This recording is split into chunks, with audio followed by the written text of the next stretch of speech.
What's going on? It's Big A the Mank Geek, and it's been a while, like I think about a week, since I did one of these kind of like sit down and chat to you videos. And I just want to share with you this wicked article which was posted online like the other day. I forget the name of the site. I should have looked that up before I started recording, but the link will be in the description, so you have a link to the article. And it's an interview with former editor-in-chief Jim Shooter, who was, I believe, editor-in-chief from I think 78 to 87, so pretty much 10 years he was at Marvel. And yeah, back in his day, he was doing great as editor-in-chief, and he pretty much roasted Marvel. Like he didn't say anything mean, he didn't say anything horrible, but he just roasted them by stating facts, because he used to be an editor-in-chief and everything was cushy when he was doing it. And the things that he did that was so simple, they're not doing, which is why obviously they're not getting sales. So he was like asked his opinion on the whole thing, and yeah, man, he gave some pretty.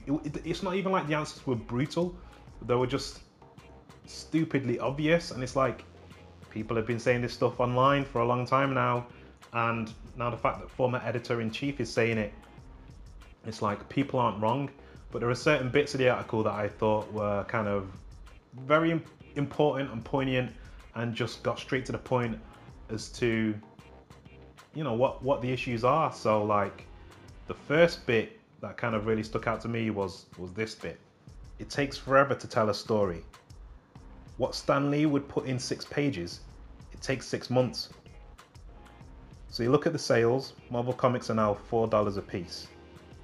And they're thrilled if the sales are over 30,000. When I was at Marvel, the whole world was different. We didn't have a single title, we had 75 titles. We didn't have a single one that sold below 100,000. We had the X-Men approaching 750,000. And that's not some special #1, or somebody dies, or changes costumes, or someone gets married. It was every time. A lot of it was single copy readers. People weren't running around buying cases of it because it had a foil embossed cover. It was every issue. You see, there he's getting straight to the point, and it's like, gimmicks cannot save a comic book. It just can't. So it doesn't matter how many lenticular covers you do, or a brand new dynamic trade dress, or anything like that. It literally doesn't matter. Like, if the content of the book isn't that good, people won't come back. In fact, later on in the article, he pretty much said it needs to focus on the content. Like the cover, yeah, the cover can be good and whatnot, but these kind of gimmicky covers, it doesn't matter, because it's the content that gets people hooked, and they'll come back for the content. If the content isn't there, then you don't have anything, and then they're not going to come back for gimmicky covers. I mean, some people will, but it's not going to be in the same numbers. And he knows what he's talking about. And the article then goes on to kind of speak about issues with fans, like getting hate mail when things go on and whatnot. And he talked about his experiences of that, and it's actually a pretty interesting part of the article, the way he actually responds to that. And then like the interviewer kind of says, oh, it's similar to what happened with Captain America and Secret Empire. And then Shooter goes on to say, they shouldn't. Captain America, a Nazi? Are you kidding me? Jack Kirby is rolling in his grave. Joe Simon is going to rise up out of his grave and kill those people. That was so wrong, because that was not anything like the original intent of the creators. And that's a great point. It's like, you take the essence of the character and you change it to something else, and it wasn't intended for that thing, and it's so far off in the other direction, it's not the character anymore. That's not what Captain America was meant to be about. Again, Jim Shooter, like him roasting Marvel, it's not even like it's a savage roast, because it's all just fact. He's done the job. He was wicked at it. He's got wicked numbers behind him. You can't really tell the guy he's wrong. The only thing that's different is that he's from an age where there was no social media. But I think if he was doing the job now and he was young now, I think he'd still be hitting those numbers, because he'd be using the tool of social media to get even more people attracted into comics. I mean, it's nuts that it's taken kind of someone who did the job so well to kind of point out all the things that other people have pointed out. And it appears as though Marvel themselves have begun to realize this, with obviously Axel Alonso leaving last week and CB Cebulski being sworn in as the new editor-in-chief in Marvel, at Marvel, sorry, even. And so I think they're getting the message, and hopefully this will be like a new era for Marvel, so to speak, where it is literally all about the content. You've got your old characters, keep your old characters. You can bring in new stuff as long as it works and the content is good. Continue doing it. It should be that simple. Another thing these days is that the relationship with fans, it's kind of like stressed at the moment, and there kind of really isn't that much of one.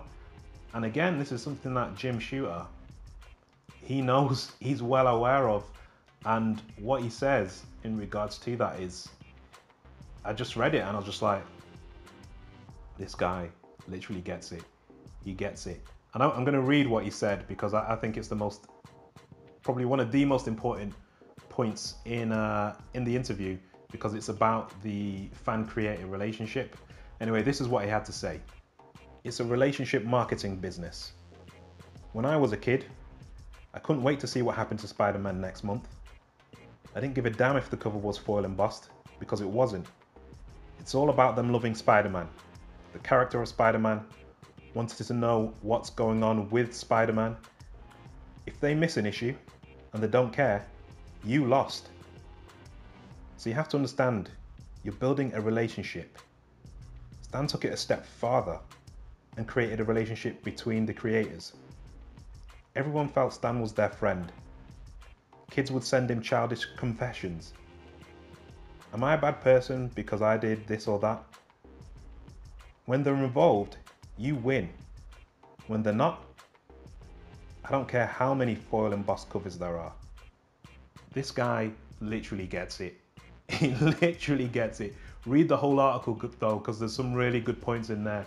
And it's all just fact. It's like, if you've got the former fastest man in the world at 100 meters, right? And there's a new fastest man in the world, but only because the previous one retired, and he's not as fast. And then the first fastest man is giving the new fastest man, who isn't really the fastest, he's just the fastest there is, but is not better than the previous fastest. Am I making sense? Anyway, what I'm trying to say with that really poor analogy is that he's talked the talk, he's walked the walk, he's done it, and he kept it simple. He's got the knowledge, the experience. He did it. You know what I mean? He did it. So really, he's someone to take pointers from, because he knows what he's talking about. And it's just like, it's not eye-opening to me, but it's taken really him to kind of say as to, you know, what's going on and how it can be improved. I mean, I think there's a lot of people online that probably deny that there's anything kind of like Marvel's sales numbers alone and whatnot. And there is a bit where he addresses writing for the trade, and how it's better for the reader if there's, even in a single issue, if there's an actual story rather than that premise being dragged out for ages and ages and ages with barely anything happening. I don't think he's a big fan of the whole kind of soap opera kind of feel to a book that has no kind of like conclusions to stories. It should be ongoing, but with conclusions there within, and therefore the reader comes back. But it was a great article. Definitely check it out. Like, read the whole article. It's really kind of, it's not eye-opening. It'll confirm for you things that you probably already knew. But yeah, definitely check out the article. It's in the link below. Like, comment, subscribe, hit the bell notification. You can catch me on Twitter and Instagram at BigA85GL. And as always, I'll catch you on the next one.